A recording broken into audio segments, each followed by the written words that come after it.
Bienvenida, bienvenido a Quedamos para un café, el podcast conversacional conducido por Seu.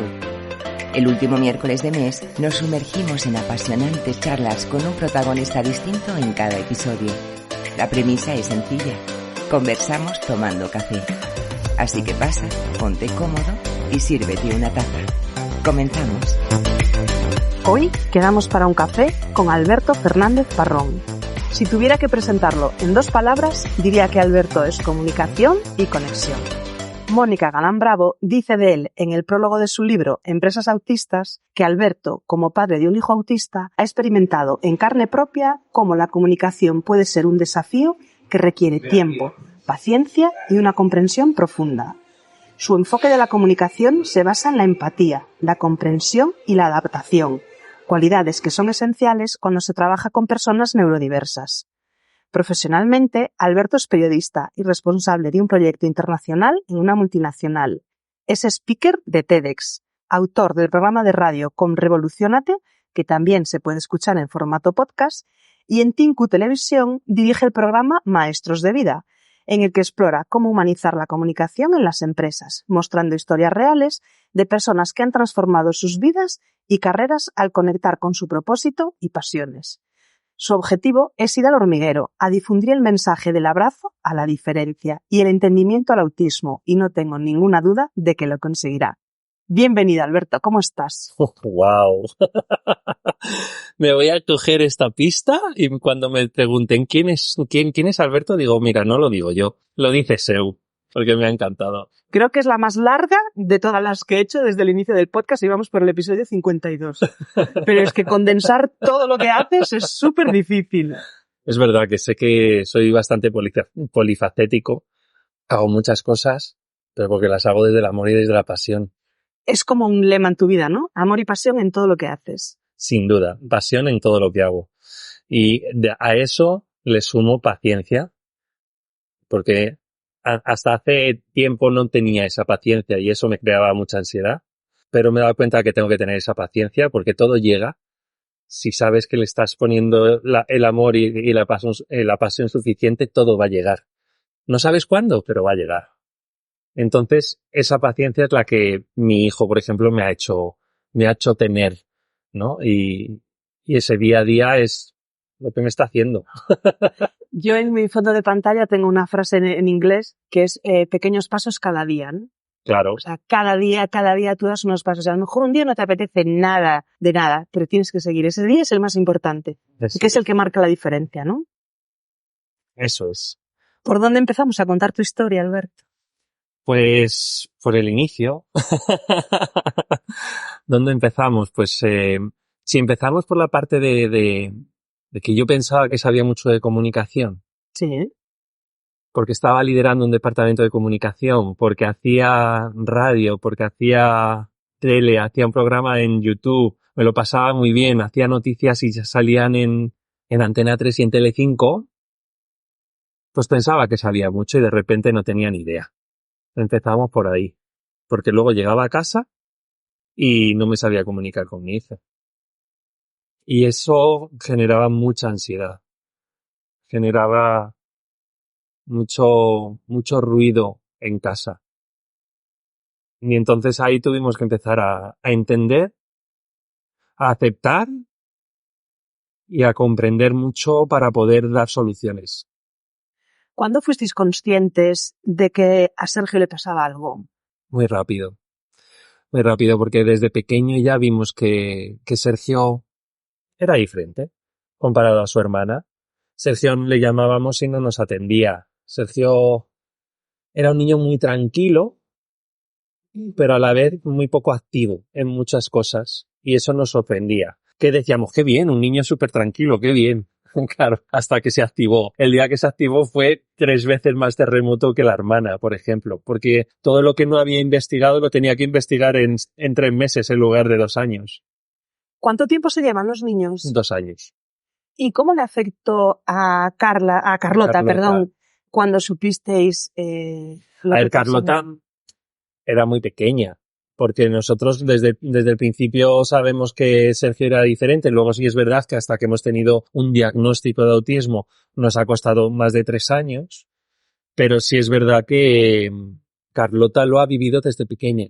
Entonces para ella tener un hermano autista no es más que su propia vida. Ella no sabe tener un hermano no autista.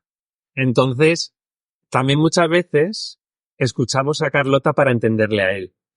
Porque muchas veces nos hace de traductora, es una pasada. ¡Ay, qué bueno! Es una pasada, porque le ve nervioso y quizá ese día que yo estoy ya como, ¿qué pasa? Y viene ella y dice, papá, tranquilo, porque Sergio solo necesita gritar un rato. Déjale que grite. Y una vez que ya se relaje, ya bajará todo. Y eso me lo dice una niña de 9 años. ¡Qué fuerte! Es que es una maravilla. ¿Cuánto tenemos que aprender de los niños? Pues sí, son mis maestros de vida. Total. ¿Y cuántos años tiene Sergio ahora? 7.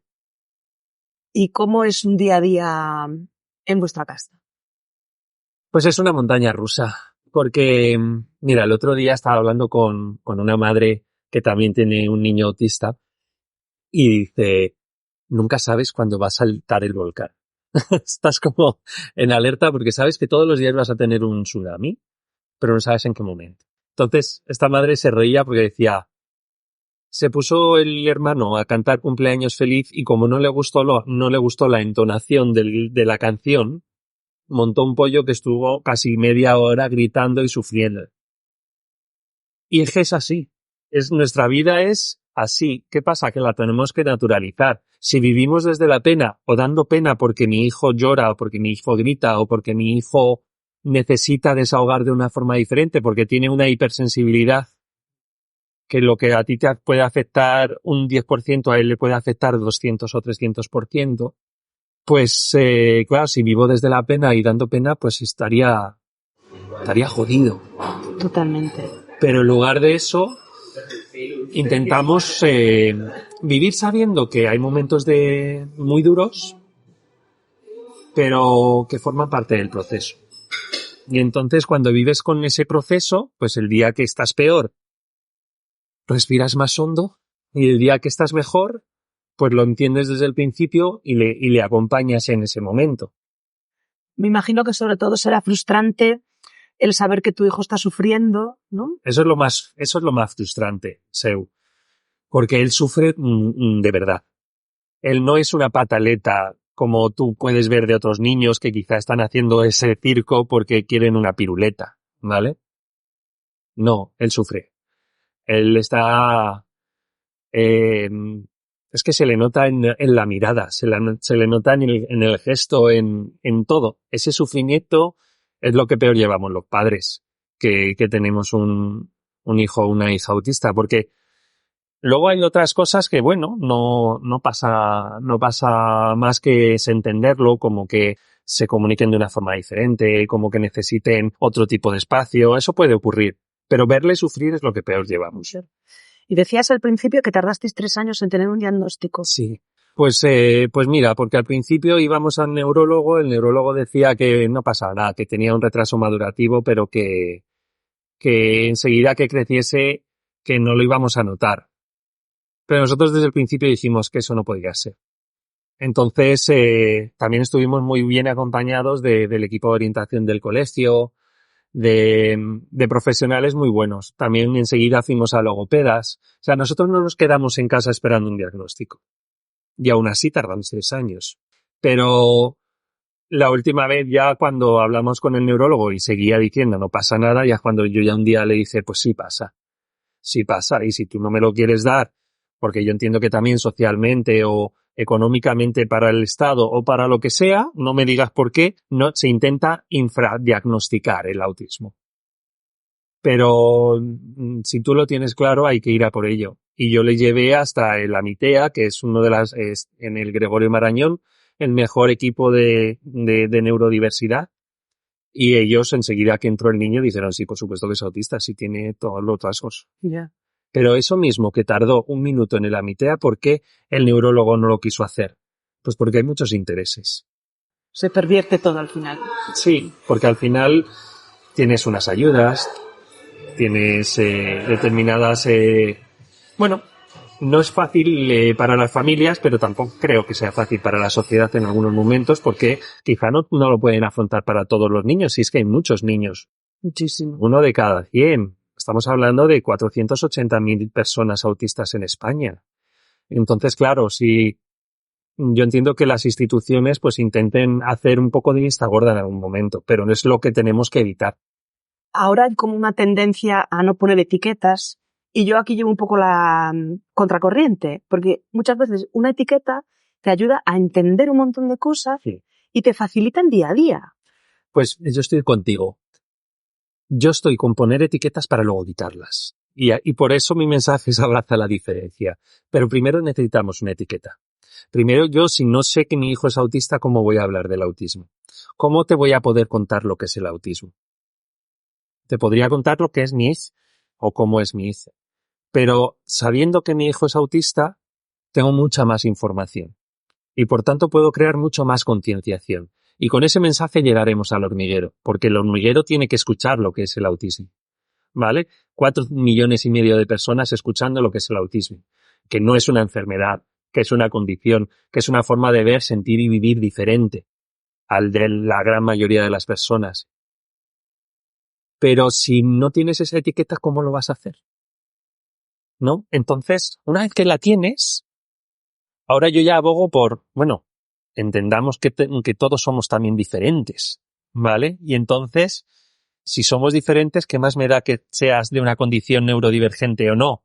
Esto es como, yo para mí ya incluso trasciende a entender que nos tenemos que abrazar como somos y nuestros talentos nos van a complementar.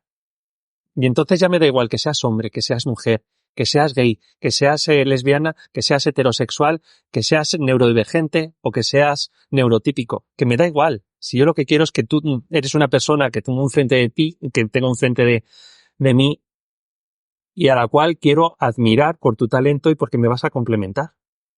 Y entendiendo eso, tan básico como abracemos nuestras diferencias, podremos empezar a cambiar el mundo.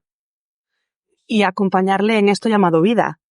Claro, porque ahora mismo él no tiene una vida fácil, porque se le exige determinadas cosas que no están en su cabeza, sí, para empezar, ni siquiera en su estructura mental. Entonces, yo le he tenido que cambiar de colegio, porque en el colegio tenía hasta las 5 de la tarde el horario. Él no podía entender que tuviese que estar hasta las 5 de la tarde porque tiene una hipersensibilidad muy grande y eso lo que hace es, imagínate, todos los días de tu vida tenés como una losa encima. Si en lugar de a las 5 puedes salir a las 2, pues son 3 horas que te quitas todos los días de sentir esa presión, ¿no? Pues, ¿qué pasa? Esa es una decisión que he tomado yo, bueno, que hemos tomado mi mujer y yo. Pero lo mismo pasará cuando sea mayor. Luego llegará un trabajo que si no se le entiende, quizás se le va a exigir, por ejemplo, que sea un comunicador, cuando quizá mi hijo nunca va a ser un comunicador, quizá va a ser el mejor ordenando coches, no lo sé, ¿sabes? Pero estamos en una sociedad en la que se le pide al pez volar y al pájaro nadar. Es mucho más fácil pedir lo que somos y a lo que hemos venido. Sí. Y es como cuando puntúan en clase la participación en clase. Bueno. Porque se sobreentiende que los que participan están prestando más atención y las personas introvertidas y las personas tímidas. Por eso abracemos nuestras diferencias. Si no participas, quizá es porque no te sientes cómodo, es porque tendrás que incentivarlo de alguna otra forma. No es por lo que tú quieres que las personas sean, sino por cómo son. Ya. Y entonces, ahí es donde tenemos que empezar a entendernos. Por quiénes somos y no por quiénes esperamos que seamos. Uh-huh.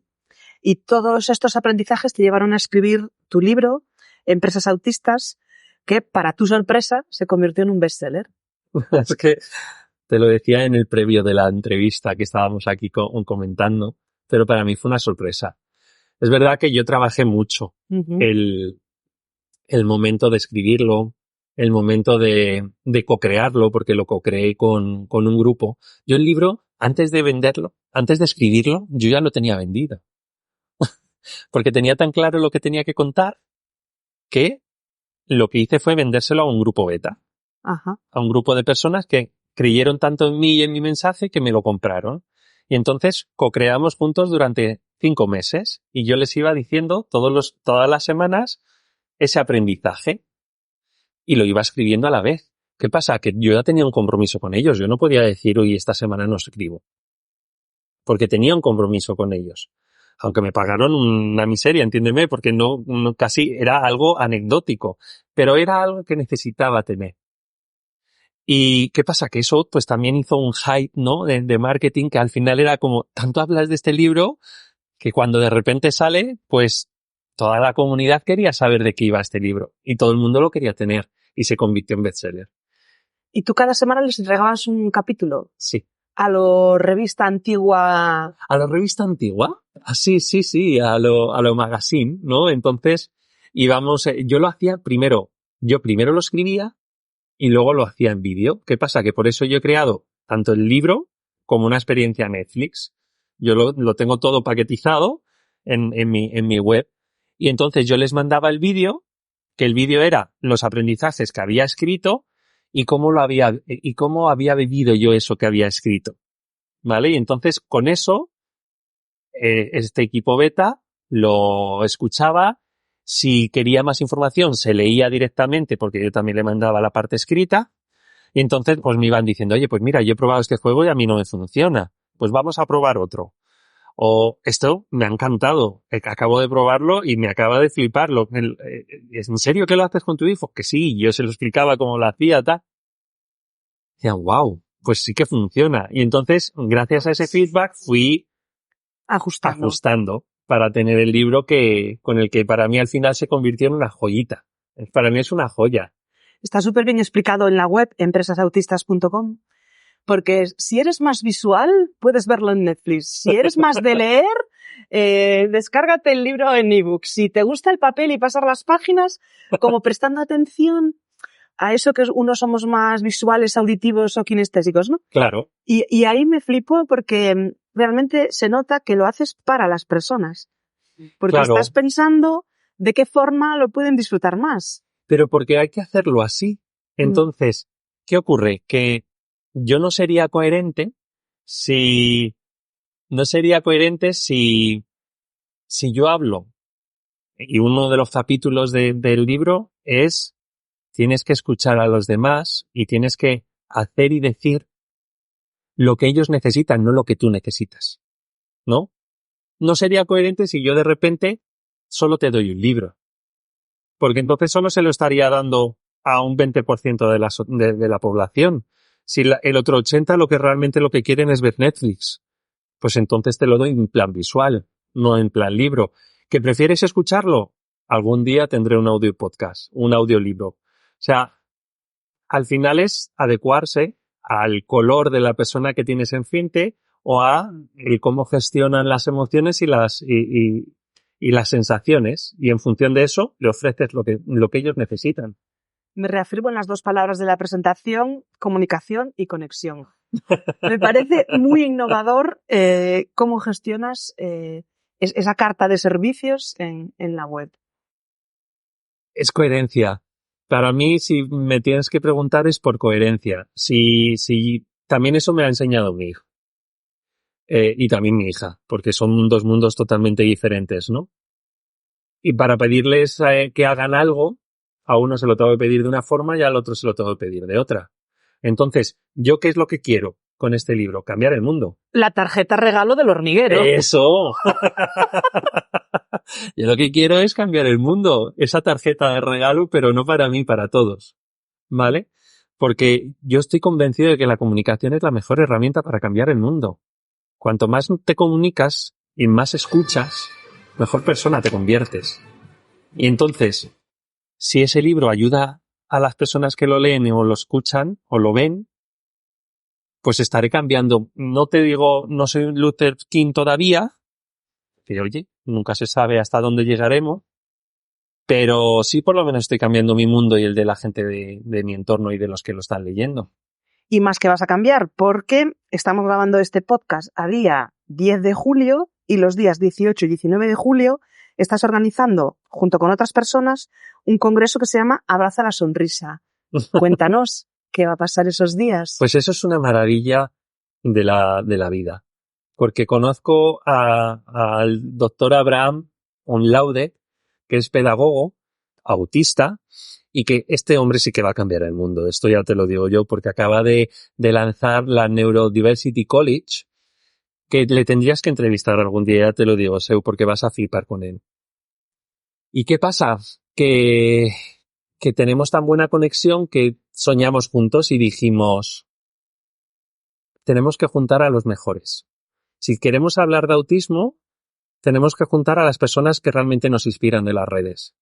Y claro, de repente ves a gente como Abraham Ross, ves a gente como Alita Aceves, ves a gente como Miriam Guimal, que entre todos nos hemos juntado 9 ponentes que sumamos más de 4 millones de seguidores. Claro, así sí se puede hablar de autismo, porque a 4 millones de seguidores sí les podemos llegar. Por todo el mundo. Por todo el mundo. Porque Abraham está en Inglaterra, aunque él es español, yo estoy desde Madrid, Miriam está la mayoría están ya luego en Latinoamérica. Entonces estamos muy en Latinoamérica con ellos, pero también en España mucho también, porque por supuesto está la gran Anabel Cornago, que es la gran referente en el autismo, por lo menos en España y en Europa, en castellano. Y luego hay personas maravillosas que también tienen muchos seguidores y mucha conexión, que también están participando en este congreso, pero ya en mesas redondas. Porque claro, no podemos hacer un congreso con 50 personas de ponentes porque sería una semana entera. Entonces hemos hecho esos 9 ponentes, pero luego hay 10 personas más que si les juntamos también suman casi 500.000 seguidores más para comentar y para disfrutar. Oye, pues qué frase más maravillosa acaba de decir Anabel, o acabo de aprender esto de este doctor, o lo que sea, ¿no? Entonces esa conversación un poco como la mesa camilla de después de un partido de fútbol, o ese momento un poco de poder charlar y decir, oye, cómo me ha gustado esto. Pues con un braserito ahí debajo, ese aunque es verano, pero... Braserito, eso es. Entonces, así lo hemos pensado. Cuando se emite este podcast ya habrá pasado esta fecha. ¿Dónde te pueden escuchar? A ver, todo esto lo estamos, todo el congreso va a estar en el canal de YouTube de Empresas Autistas y de One Smile to Change the World. Una sonrisa que cambia el mundo, para cambiar el mundo. Esos son los 2 canales de YouTube, pero sin duda también estará, haremos píldoras con las principales aprendizajes de las 9 ponencias, que además van a ser ponencias de máximo 15 minutos y ponencias al estilo TEDx. ¿Vale? Yo tengo mucha influencia de TEDx, soy speaker TEDx y me encanta el TEDx. Y algún día haré un TEDx de autismo. Yo creo que algún día llegará. Wow. Pero mientras tanto, hacemos el formato TEDx sin tener su marca, porque de momento no hemos podido avanzar con ellos y eso lleva tiempo. Pero sí el formato de entender que tiene que ser una ponencia de 15 minutos máximo. Porque además es también muy acorde a la neurodivergencia. Si la neurodivergencia tiene una atención más diluida, no puedes hacer un podcast, una ponencia de 50 minutos, porque a los 5 les has perdido. Claro. Entonces, era el compromiso con los 9 ponentes. Tenemos que hacerlo en 15 minutos y como máximo 2 preguntas luego para responder. 20 minutos cada uno. Y con esto vais a llegar a un montón de personas en el mundo. All around the world. Que además se nos olvida a veces, pero nuestro idioma se habla, no sé si es el primero o el segundo más hablado en el mundo. Claro. Siempre estamos con el inglés a vueltas, pero el castellano... Aún así haremos también cosas en inglés, porque Abraham y yo hablamos bien inglés y, bueno, él es profesor en Cambridge, o sea que... Sí, algo de inglés debe saber. Sabe, ¿vale? Yo trabajo 8 horas en inglés en una multinacional, algo de inglés sé, y entonces también estamos evaluando ya un embrace the smile. estos días ando inmersa en la grabación de la edición especial de verano de este podcast. La cual vamos a disfrutar mucho. Eso espero. Y hay una pregunta que estoy haciendo a los invitados y me encantan las respuestas y creo que la voy a incorporar a este podcast. Entonces la voy a estrenar contigo. Es muy sencillito. Cuéntanos 3 cosas sobre ti. Bueno, qué bueno. ¿Qué son 3 cosas sobre mí? Pues mira, lo primero, que me gusta levantarme diciendo gracias. Eso es algo que he aprendido gracias a la radio. Porque entrevistando a la gente, mi última pregunta normalmente es: dime cuál es tu primer pensamiento cuando te levantas. Y me he dado cuenta que la gran mayoría de las personas a las que admiro es porque agradecen y porque se levantan dando gracias. Entonces me he creado un hábito de que lo primero que pienso es gracias. Y desde que lo hago me siento súper bien. Cambia mucho el cómo enfocas el día. Lo segundo lo has dicho, pero es pasión. Yo todo lo que hago lo hago desde ese momento, desde la pasión, desde el amor y desde querer. No te iba a decir ayudar, porque te iba a decir ayudar, pero no me gusta la palabra ayudar. Es acompañar. Porque ayudar parece que hago yo algo por ti. No, yo te acompaño y realmente quien lo hace eres tú. Y entonces, el acompañar a la gente me hace feliz. Me da mucha plenitud. Entonces ese soy yo. Y lo tercero, no sé, si ante todo soy padre. Entonces sería mi tercera palabra: padre y esposo. Padre-esposo. Hijo, bueno, todo esto, familia cercana. Desde que te conozco, que nos conectó Desi, que le mandamos un abrazo desde aquí y yo mi eterno agradecimiento. Y yo. Cuando te escucho presentarte a ti mismo, hablar en algún sitio, o dices padre y periodista o periodista y padre, pero es como que va unido, ¿no? Es como algo que te define bastante. 100%. Es que yo me siento así. Y ante todo, es el poder también de la palabra, ¿no? Esto no lo digo yo, lo dijo Lao Tse hace miles de años o cientos de años, no sé cuánto, pero es lo de: tus pensamientos crean las palabras, tus palabras crean acciones y tus acciones crean hábitos. Si tu pensamiento es lo primero que tienes que pensar de ti, si no eres coherente pensando yo sé y me siento periodista y padre, entonces ese es el pensamiento y a partir de ahí se genera la palabra. Entonces, ¿cómo voy a decir otra cosa que no sea esa, si es como me siento? Cuando me formé como coach, estudiamos un poco la programación neurolingüística, ¿no? Y entendí un montón de cosas. Porque muchas veces nos hablamos a nosotros mismos como nuestro peor enemigo. Claro. Y la primera parte de cambiar algo que no te gusta es cambiar ese lenguaje interno. 100%. Es súper poderoso decirte, yo puedo. Y de hecho ahora, que bueno, estamos en plena Eurocopa y en breve empiezan los Juegos Olímpicos, cada vez veo más deportistas que trabajan la parte física de alimentación y la parte mental.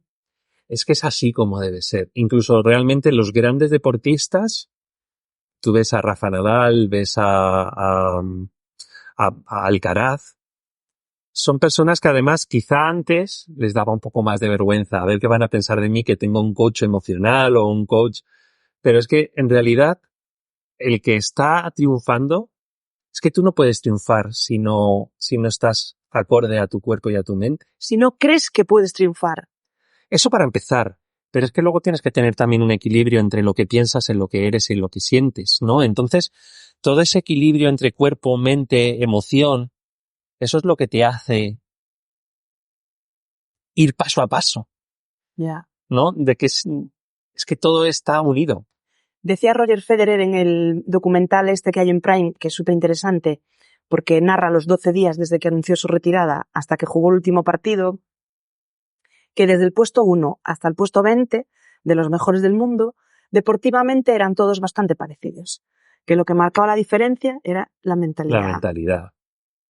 Si es que tenemos al mejor ejemplo, que es Rafa Nadal. Y ahora lo tenemos con Alcaraz. Y es que son ejemplos de que tú cuando estás en un partido, viéndoles a ellos, yo soy el primero que digo, hubiese perdido esa bola y ya hubiese perdido el partido. Claro. Ya te rindes, ¿no? A lo Yo mejor. me rindo, ya eso, que seguramente yo hubiese dicho, bueno, pues ya está, ya lo he perdido, ya mañana será otro día. Ellos no, hasta el último segundo lo luchan. Y eso es un aprendizaje que tenemos que llevarnos todos, que por supuesto tiene mucho trabajo, ¿vale? Eso es un trabajo de coach y trabajo de, yo no soy coach y necesito muchas veces también un coach. Todos Pero necesitamos todos lo un coach necesitamos. amigo de vez en cuando. Sí. Pero sí, la verdad que la gran diferencia está en cómo piensas. A mí me gusta mucho una cosa que me rompió la cabeza, que es lo que crees, creas. Y me lo creo 100%. Sí, estoy de acuerdo. Cuando cambias ese lenguaje interno y te empiezas a ver consiguiendo ciertas cosas, van llegando. Con paciencia. Sí, sí, y mucho trabajo, claro. Bueno, yo no sé hacerlo de otra manera, pero... Yo tampoco. Yo esto de creo y me quedo en el sofá creyendo no me ha funcionado nunca. No funciona, no funciona. Una cosa es que me lo creo y después de creérmelo me lo curro. Claro. Y una vez que me lo curro, llega. Y no llega cuando quiero. Porque ojalá me hubiese llegado ya y entonces, bueno, mi vida sería diferente con todo lo que creo.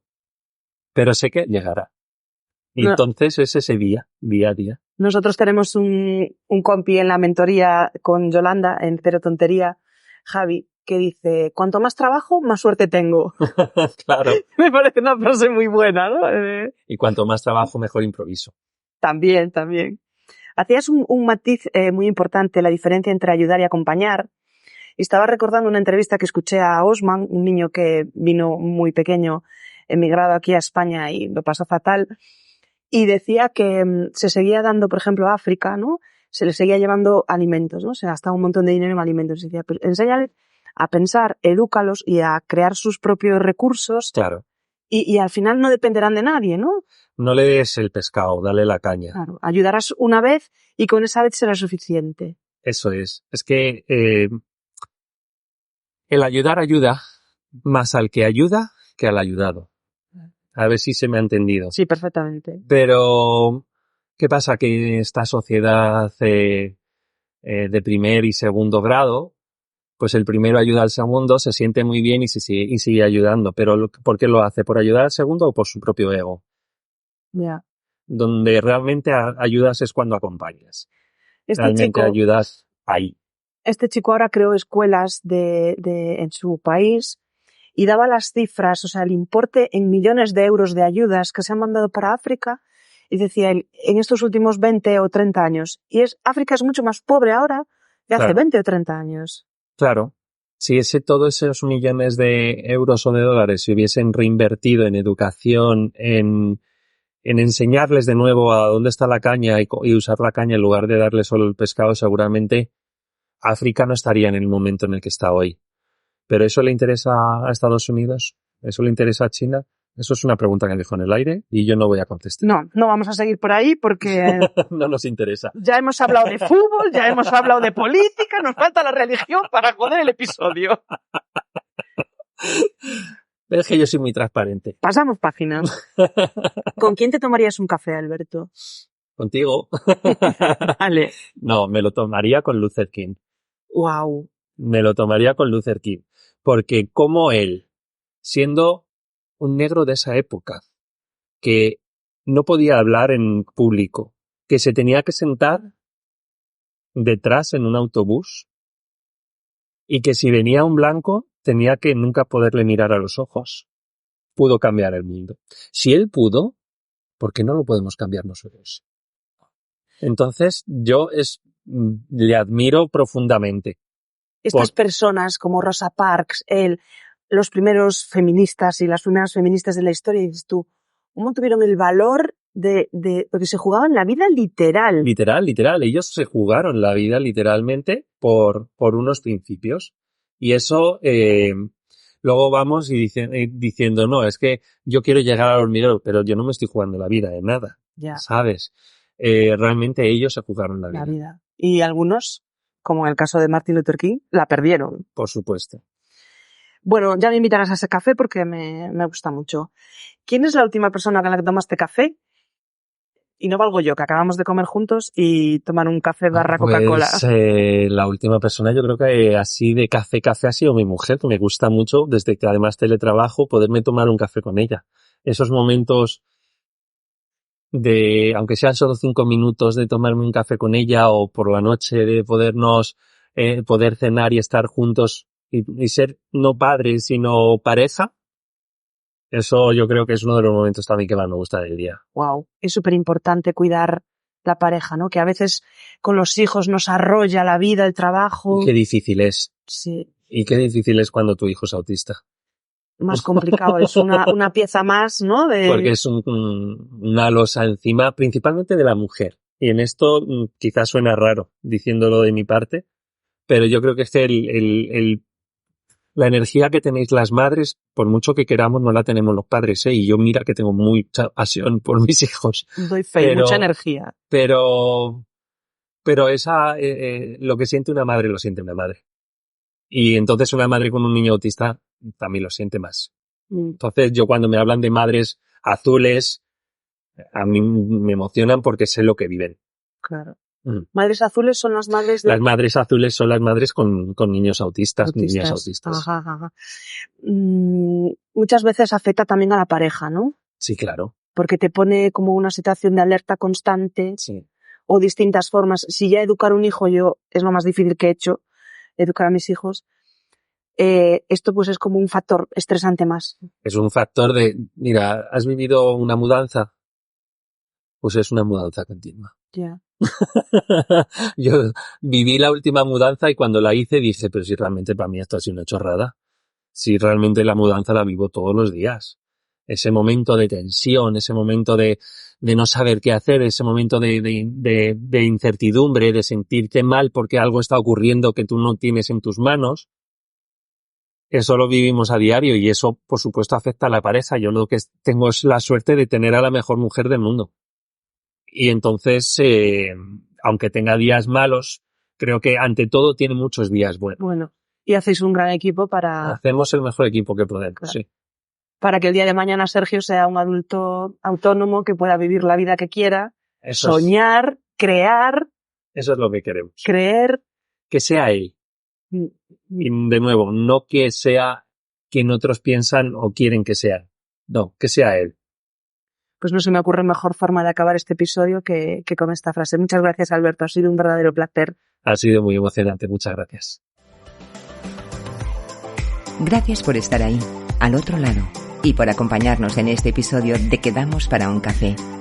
El último miércoles de cada mes te esperamos con una historia y un invitado que seguro te sorprenderá. Hasta pronto.